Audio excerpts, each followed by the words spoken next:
नमस्कार. तुम्ही जर 2024 मध्ये एमपी मध्ये बीएमएस करण्यासाठी इच्छुक असाल तर हा व्हिडिओ तुमच्यासाठी खूप महत्त्वाचा आहे. कारण आपण एमपी मधील बीएमएस ची जी सत्यता आहे ऍडमिशनची, त्यासाठी वेगवेगळे मार्ग, तर हे सगळं या व्हिडिओमध्ये सविस्तर डिस्कस करतोय.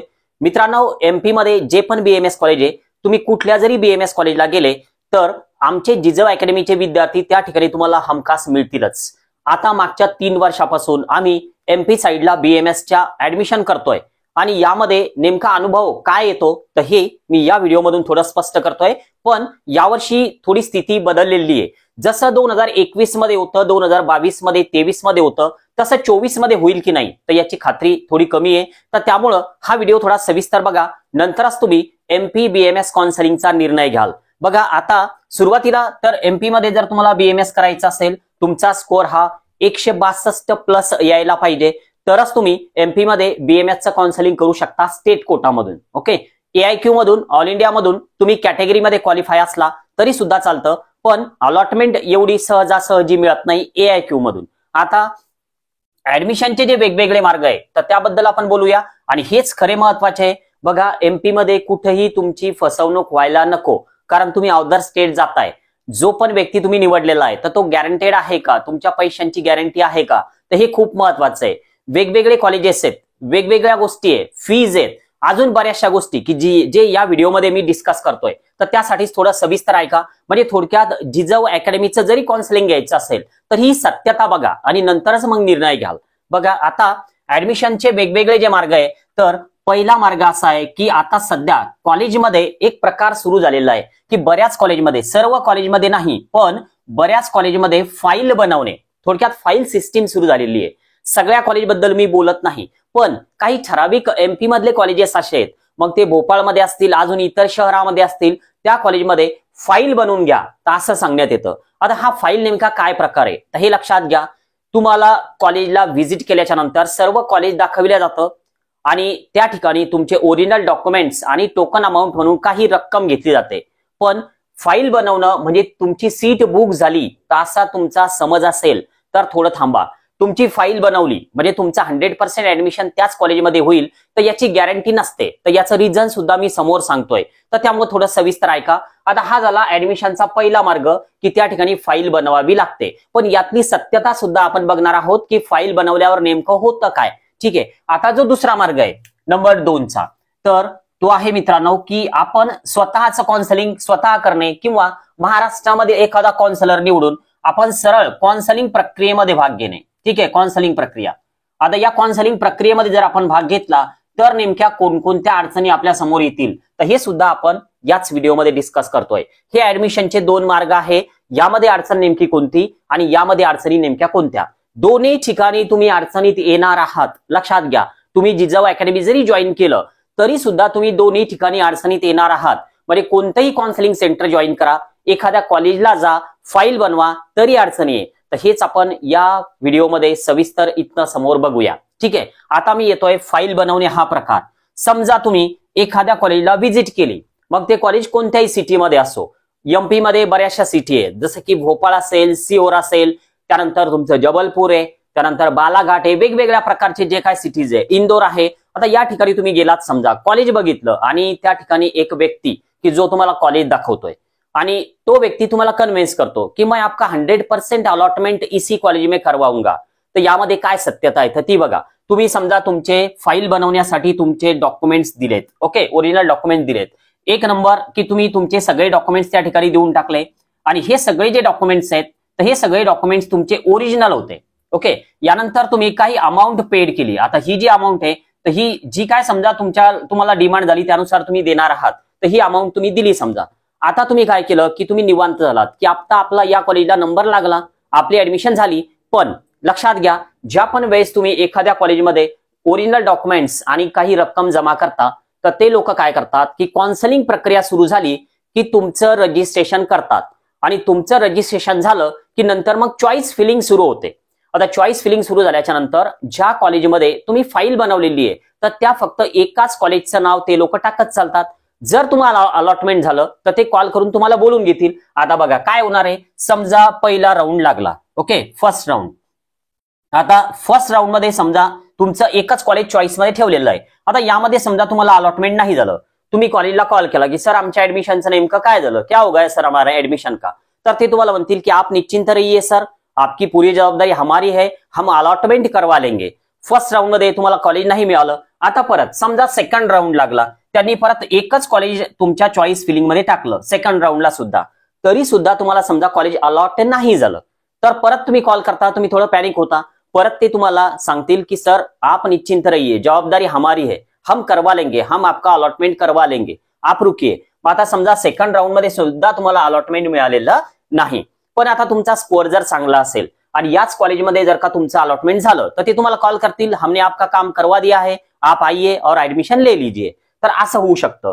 आता समजा तिसरा राऊंड झाला तरी सुद्धा अलॉटमेंट नाही झालं, मग आता तिसरा राऊंड संपून सुद्धा जर का तुम्हाला कॉलेज अलॉटमेंट होत नसेल, थर्ड राऊंडला सुद्धा, ओके, थर्ड राऊंड झाला आणि तुम्हाला अलॉटमेंट नाही झालं, मग अशा वेळेस काय होईल, अलॉटमेंट नाही झालं तर काय होईल, मग हे फाईल, हे डॉक्युमेंट्स, हे रक्कम, याचं नेमकं काय, प्रश्न आहे की नाही. तर याचं नेमकं काय होतं, तर ते बघा, हीच सत्यता आहे पुढची, की जर तुम्ही एखाद्या कॉलेजमध्ये फाईल जर बनवत असाल, सगळेच कॉलेज फाईल बनवतील असं मी व्हिडिओत बोलत नाही, पण जे ऐकण्यात आहे आता यावर्षी जे पण पॅरेंट्स लोक तिकडे जात आहेत, तर हे सगळा प्रकार त्या ठिकाणी आहे, पण ह्या गोष्टी कोणी सांगत नाही, लक्षात घ्या, ठीक आहे ना, की फर्स्ट राऊंड झाला नंबर नाही लागला, सेकंड राऊंड झाला नंबर नाही लागला, थर्ड राऊंड झाला, कारण अलॉटमेंट जे आहे तर ते आपल्याला कोण देणार, तर आयुष जी काउन्सिलिंग जे मेरिट लिस्ट आहे तर त्यानुसार आपल्याला अलॉटमेंट होणार आहे. आपल्या लिस्टमध्ये जर का एकच कॉलेज टाकलं जात असेल आणि त्याच कॉलेजचा कट ऑफ जर वर जात असेल तर आपल्याला ते कॉलेज मिळणारच नाही, आणि कॉलेजमध्ये अशा काही राखीव सीट नसतात मॅनेजमेंटच्या की ज्या आपल्याला दिल्या जातील, तर त्यामुळे थर्ड राऊंड पर्यंत सुद्धा आपल्याला अलॉटमेंट जर नाही झालं तर मग नेमकं काय, तर यांचा चौथा जो राऊंड होतो तर तो कॉलेज लेवलला होतो. आता या कॉलेज लेवलच्या राऊंडमध्ये हे कॉलेज लेवलचा राऊंड आणि त्या कॉलेज लेवलच्या राऊंडमध्ये त्या ठिकाणी विद्यार्थ्यांना हजर राहावं लागतं. मग आता जे पण समजा फाईल बनवणारे विद्यार्थी आहे तर त्यांना हे लोक थोडं प्राधान्य देतात, पण ते सुद्धा एवढं सोपं नसतं, कारण त्यामध्ये सुद्धा मेरिट लिस्ट असते आणि ती सगळी ऑनलाईन फ्लॅश होते की कोणत्या कॉलेजमध्ये तुमच्या समोर किती विद्यार्थी आहे. तर त्यामुळं एवढी सोपी प्रक्रिया नाही, प्रयत्न होतो, 99% ऍडमिशन सक्सेस होतात, पण 1% मध्ये या ऍडमिशन शेवटच्या दिवशी कॅन्सल होतात. कॉलेजवाले कॉल करतात कि सर कंपटीशन बहुत बढ़ गई है, हमारे कॉलेज में सीट बाकी नहीं है, आप ऐसा कीजिए, आपके डॉक्युमेंट्स लेकर जाइए, नहीं तो किसी दूसरे कॉलेज में हम आपका करवा देते हैं. म्हणजे दुसरे कॉलेज में म्हणजे कोणत्या, तर ज्या ठिकाणी कॉलेजच्या सीट्स वॅकंट आहे तर त्या ठिकाणी तुम्हाला ते बसवतील, पण ते पण एवढं बसवणं म्हणजे त्यांच्या हातात नाहीये, अलॉटमेंट होणं गरजेचं आहे, ठीक आहे. तर हा झाला फाईल बनवणे हा प्रकार. आता यासाठी तुम्हाला नेमकं काय करावं लागणार, तर तुम्हाला कॉलेजला व्हिजिट करावं लागेल, एक मधला व्यक्ती की जो तुम्हाला सगळं ते दाखवेल व्यवस्थित, आणि त्याला थोडं गॅरंटेड पाहिजे. असं काही नाही की तुम्ही जिजाऊ अकॅडमीकडेच या, तुम्ही कोणाकडेही जा, पण त्या व्यक्तीनं तुमची पूर्ण जबाबदारी घेतली पाहिजे. जसं की समजा तुम्ही दिलेल्या पैशांची, तुमच्या ओरिजिनल डॉक्युमेंटची सगळी जबाबदारी त्या व्यक्तीकडे असली पाहिजे, ठीक आहे. आता यानंतर अलॉटमेंटची जबाबदारी जी आहे तर ती एक लक्षात घ्या, कॉलेजवरही अवलंबून नाही आणि ज्या काउन्सिलर थ्रू तुम्ही जाणार आहात तर त्यांच्यावरही हे अवलंबून नाही, ते तुमच्या पूर्णपणे मेरिटवर डिपेंड आहे. तर त्यामुळे तुम्हाला जर एखादा व्यक्ती असं सांगत असेल की मी 100% ऍडमिशन करून देतो, कोणाच्याच हाती नाही, मी काय सांगतोय लक्षात घ्या, अलॉटमेंट ह्या मेरिट लिस्ट मधून होणार आहे. कॉलेजच्या हाती फक्त एवढं आहे की शेवटच्या राऊंडमध्ये जर समजा काही करता आलं, जर कमी विद्यार्थी हजर असले तर 99% मध्ये ऍडमिशन होतात, पण 1% मध्ये जर का आपण बसलो तर नेमकं आपल्याला काय करता येईल नेमकं, हा मोठा प्रश्न आहे. सगळेच कॉलेज असे करतात असं मी बोलत नाही, काही कॉलेजमध्ये राऊंड मधून ऍडमिशन जी आली तर तीच घेतात, फाईल बनवणे हा प्रकार नाही. आता मी थोडं दुसऱ्या ऍडमिशन प्रक्रियेकडे वळतोय, म्हणजे या ऍडमिशनचा हा दुसरा मार्ग कोणता, काउन्सिलिंग प्रक्रिया. तर हे काउन्सिलिंग प्रक्रियेमधूनच आहे फाईल बनवणे, पण हे अशा पद्धतीने चालतं की एकच कॉलेज तुमच्या लिस्टमध्ये टाकलं जातं. आता काउन्सिलिंग प्रक्रियेमधून नेमकं काय होईल बघा. आता समजा तुम्ही कोणतेही काउन्सिलिंग सेंटर जॉईन करा किंवा स्वतःचं काउन्सिलिंग स्वतः करा, यामध्ये नेमकं काय होणार आहे, तर तुम्ही समजा फर्स्ट राऊंड मध्ये जास्तीत जास्त कॉलेज टाका, ठीक आहे, म्हणजे रजिस्ट्रेशन करा आणि जो फर्स्ट राऊंड आहे तर त्यामध्ये तुम्ही जास्तीत जास्त कॉलेजेस टाका. पण यामध्ये जर समजा तुम्ही असे कॉलेज लिस्टमध्ये टाकले की जिकडे फाईल्स बनवल्या गेलेल्या आहे अगोदरच, तर हे कॉलेज नेमकं तुमच्यासोबत काय करतील, तर हे लक्षात घ्या. समजा तुम्ही फर्स्ट राऊंड मध्ये असं कॉलेज टाकलं की ज्या ठिकाणी अगोदरच त्या लोकांनी या स्टुडंटच्या फाईल बनवलेल्या आहे आणि तेच कॉलेज तुम्हाला लागलं, तुम्ही परस्पर काउन्सिलिंग करताय किंवा एखाद्या काउन्सिलिंग थ्रू जाताय, जसं की समजा आमच्या थ्रू. आता आमच्या थ्रू जरी तुम्ही गेले समजा तिकडं काउन्सिलिंग मधून, तरी काय होणार आहे, तर हे जे फाईल बनवणारं कॉलेज जर तुम्हाला लागलं तर हे ऍडमिशनच्या वेळी तुम्हाला एकतर जी फीज आहे तर ती वेबसाईटवर 2,60,000 दिसते, पण त्यामध्ये इतर चार्जेस काही वेबसाईटवर दिसत नाही. त्यामध्ये अजून लायब्ररी आहे, लॅबोरेटरी आहे, हॉस्टेल आहे, मेस आहे. तर हे कोणताच चार्जेस तुमच्या त्या वेबसाईटवर तुम्हाला दिसत नाही. ज्यावेळेस तुम्ही त्यांना कॉल करणार किंवा तिथं डायरेक्ट व्हिजिट करायला जाणार, तुमच्या डॉक्युमेंट्समध्ये काही कमतरता असू शकते, तुमच्या डीडी मध्ये काही कमी जास्त रक्कम होऊ शकते. तर या सगळ्या गोष्टी आणि 3 ते 4 दिवस जॉईनिंगसाठी असतात. तर इथं तुमची ऍडमिशन कॅन्सल करत नाही, पण तुम्ही कॅन्सल होऊ शकता.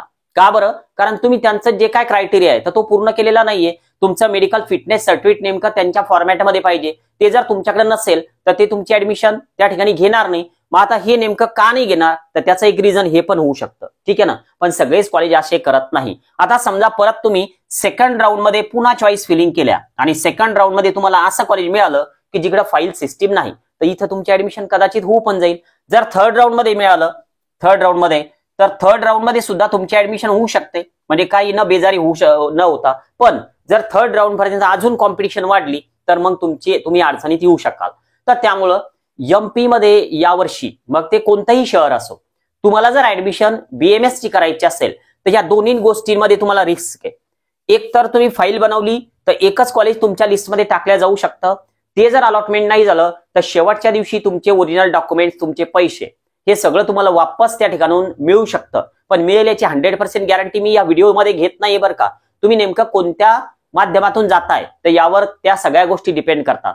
आणि तुम्ही जर इकडनं जरी गेले समजा, तरी अलॉटमेंट झाल्याच्या नंतर कॉलेजमध्ये जॉईन करताना तुम्हाला नेमक्या कोणकोणत्या गोष्टीला सामोरं जावं लागेल तर हे व्हिडिओमधून मला बोलणं शक्य नाही.